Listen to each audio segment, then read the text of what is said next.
নমস্কার। আমার আজকের নিবেদন কবি আশিস সান্যালের লেখা আমার স্বদেশ। আমার মাকে মা বলে ডাকতে গেলে চার দিক থেকে ছুটে আসে নিষেধের তর্জনী।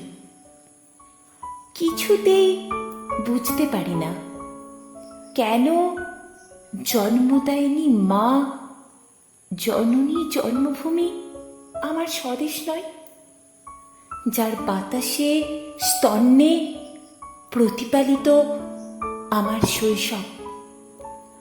সেই স্নিগ্ধ রূপবতীকে কেন মা বলে ডাকার সমস্ত অধিকার থেকে আমি বঞ্চিত?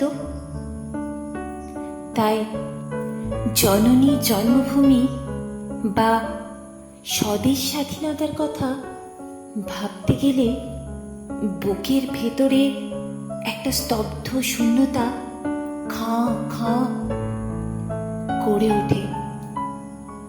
আর তখনই 2 বিঘার পরিবর্তে সমস্ত বিশ্ব নিখিল ভুবনেশ্বরীর প্রতিরূপে জ্বলে ওঠে আমার চোখের সামনে। তার কোলে মাথা রেখে পা ডুবিয়ে তার মসৃণ বাতাসে গড়ে তুলি এক স্বর্গীয় সদন। আমার স্বদেশ, স্বরচিত জন্মভূমি।